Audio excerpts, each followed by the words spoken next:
Have you ever watched someone's life suddenly change and felt that strange mix of jealousy and fear? The kind where everything looks perfect on the surface, but something underneath feels wrong. That's how it started for me. Claire and I had always struggled. We grew up counting every dollar, splitting meals, dreaming about a future that felt far away. But one spring, everything about her changed. Designer bags, new clothes, expensive perfume, a phone that cost more than our monthly rent. She didn't win the lottery. She didn't get a new job. She just smiled and said she had met someone important. And when I asked who, she said a name that meant nothing to me at the time: Jeffrey. At first, I thought she was exaggerating, but the money kept coming. She stopped worrying about rent. She offered to pay for dinner. She talked about private flights and ocean views like they were normal. Then one evening, she leaned closer and told me he liked helping girls with potential. She said he believed in investing in the future. She said he had noticed me in photos. That was the moment something shifted inside my chest. Why would a billionaire notice someone like me? I was 18. I worked at a call center. I had nothing special to offer. And yet, she insisted he wanted to meet me. She told me there was a trip coming up, a private island, just a few girls, sun, relaxation, opportunity, no pressure. Just meet him first, she said. He likes to see who he's helping. I asked what the catch was. She laughed and said there wasn't one, but I noticed something in her eyes. Not excitement, not happiness, something rehearsed, like she had practiced this conversation before. I should have walked away then, but when you're drowning financially, even a rope that looks suspicious feels worth grabbing. The next afternoon, she drove me to Palm Beach. I expected an office building. Instead, we pulled up to a massive estate hidden behind tall white walls and iron gates. Palm trees lined the driveway like silent guards. The gates opened slowly after she pressed the intercom. The house was enormous, perfect, too perfect. It didn't look like a home. It looked like a place where decisions were made quietly. Important decisions, the kind that never gets spoken about outside those walls. Inside, everything felt controlled. Marble floors, expensive artwork, silence that swallowed sound. A young woman walked past wearing a simple bikini and carrying a tray of drinks. She didn't look at me. She didn't smile. She just kept walking like she was following invisible instructions. My stomach tightened. Claire squeezed my hand and told me to relax. "It's normal here," she whispered, but nothing about it felt normal. We stopped outside a large wooden door. Claire knocked twice and walked in. I followed. The room looked like a private suite, large windows, a pool outside, a massage table in the center. Behind a desk sat Jeffrey Epstein. He looked calm, ordinary almost. But when his eyes moved slowly from my face down to my shoes, I felt smaller than I ever had before. He smiled, but it didn't reach his eyes. He talked about opportunity, about doors opening, about helping ambitious young women build connections. His voice was soft, measured, like a teacher explaining something simple. Then he stood up and casually unbuttoned his shirt. He said he was stressed and needed a massage before he could decide anything. Claire moved toward the massage table without hesitation. That was when I realized this wasn't an interview. It was a test. He lay down and told me to put my hands on his shoulders. He said if I wasn't serious about opportunity, I could leave. Claire looked at me with disappointment, almost anger. I could feel the pressure closing in from every direction. Money, future, escape from struggle, all of it hanging in the air like bait. But underneath it, there was something darker, something that didn't care about my dreams at all. I stepped back. I said no. The smile disappeared instantly. His eyes turned cold. He told me I was making a mistake, that girls like me didn't get chances twice, that I would regret walking out of that room. For a second, doubt almost pulled me back, but instinct screamed louder. I turned around and walked toward the door. Every step felt heavy, like the house itself was trying to keep me inside. I never saw Claire the same way again. She went back inside that house, I left, and never returned. For years, I wondered if I had overreacted, if maybe I had misunderstood everything. Then, 2019 came. The news broke. Arrest, charges, investigations. The name that once meant nothing was everywhere. And suddenly, that afternoon in Palm Beach made terrifying sense. I didn't escape a missed opportunity. I escaped something much worse. And sometimes, late at night, I still wonder how many others didn't walk away when they had the chance.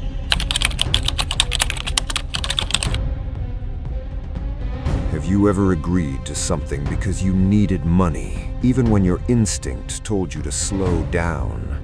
That quiet voice in your head that whispers, "This feels off," but you silence it because rent is due, bills are stacking up, and survival feels more important than caution.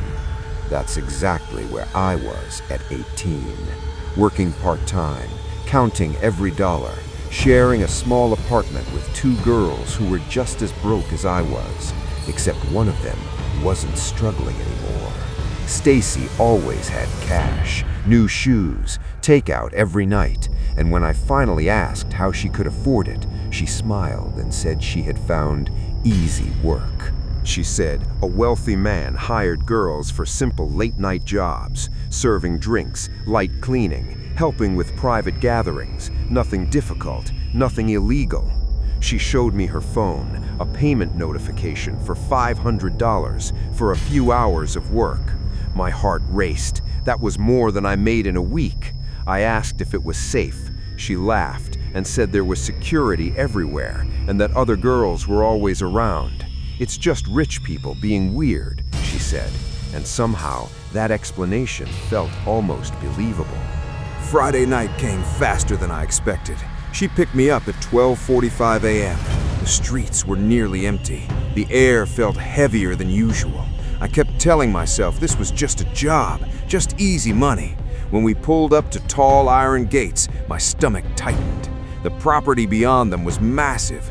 Palm trees lined a long driveway disappearing into darkness. Stacy pressed the intercom.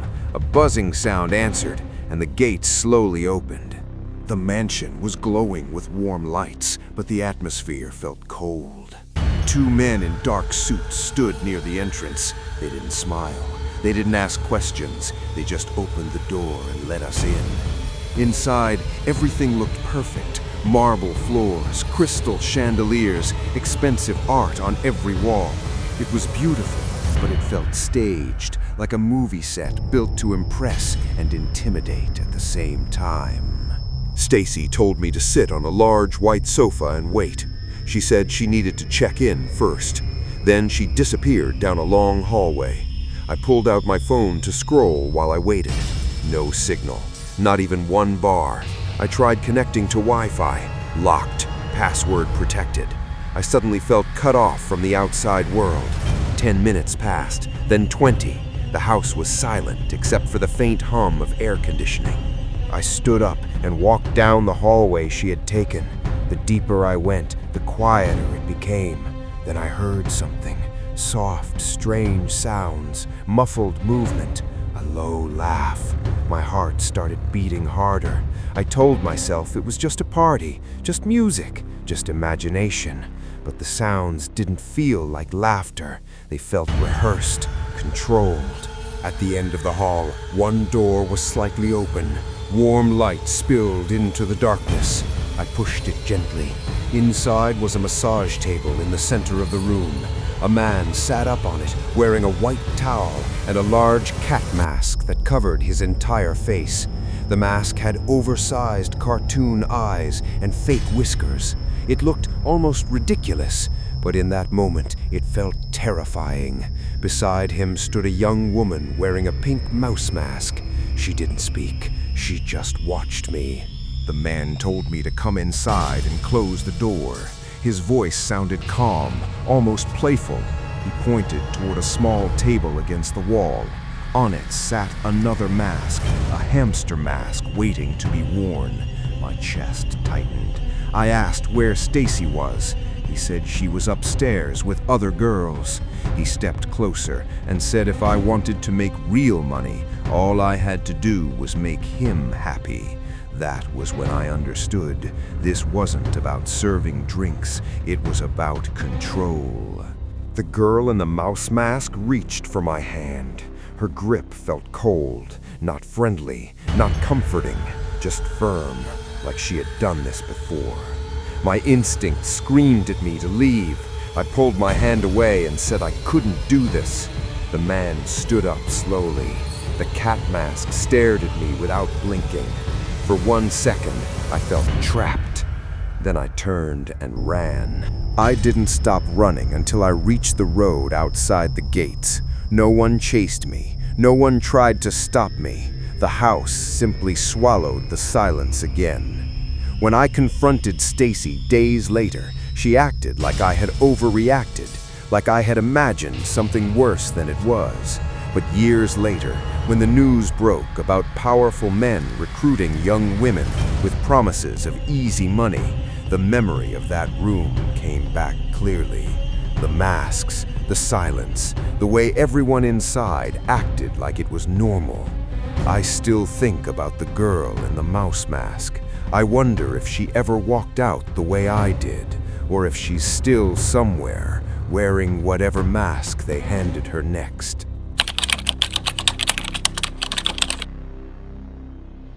Have you ever answered an ad online and wondered who was really on the other side of the screen? When you're desperate enough, even a vague promise can feel like hope. In 2016, I was 22, living in Los Angeles on a student visa, barely surviving. Tuition drained my savings, rent took the rest. Every night I searched for part-time jobs that paid cash. That's when I saw it. A simple listing asking for a massage therapist, no experience required, high-end clients, excellent pay. It looked harmless, professional, almost too good to ignore. The address led to a small spa in Santa Monica. From the outside, it looked calm and welcoming, soft lighting, frosted glass windows. Inside, the air smelled like lavender and eucalyptus. Gentle music played in the background. A woman in her mid-30s greeted me with a polished smile. She introduced herself as Amanda and explained that their clients were wealthy men who preferred private sessions. She emphasized discretion, professionalism, and trust. Everything sounded structured and legitimate. For the first week, nothing felt unusual. I visited upscale homes and hotel suites, providing simple back and shoulder massages. The pay was real. $200, sometimes $300 in cash.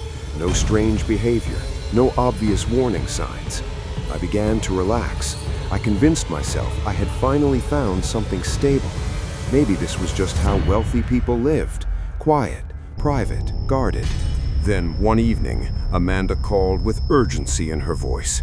She said there was a last-minute client in Malibu. Important, powerful, $300 for 1 hour. She repeated the word discretion several times. Something in her tone felt different, tighter, less friendly. My instincts flickered with doubt, but my bank account was nearly empty. I agreed. A black van picked me up just after sunset. The windows were tinted dark, hiding the view inside.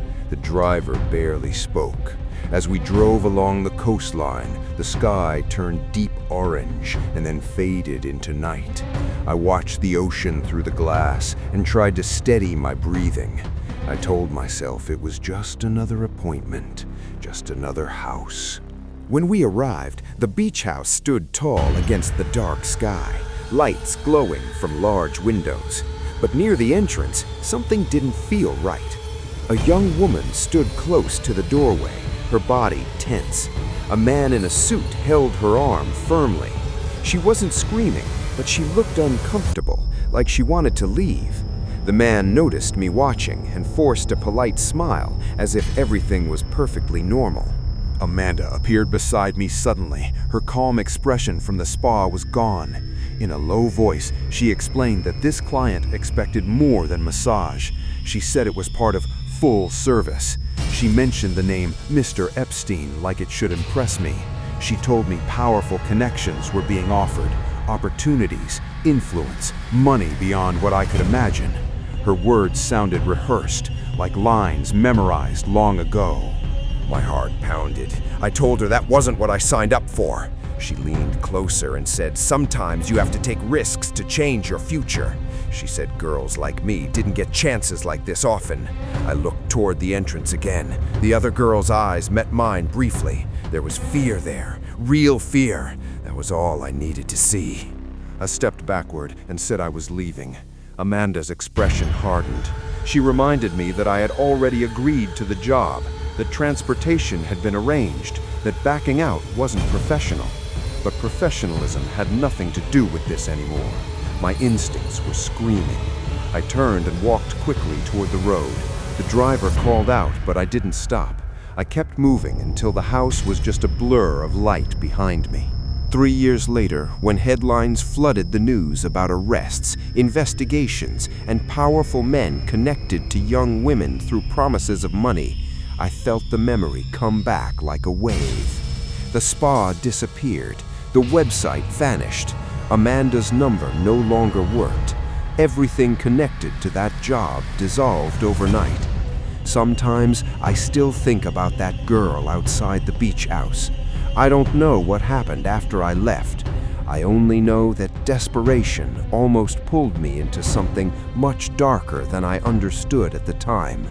And the scariest part isn't what I saw that night. It's how close I came to staying.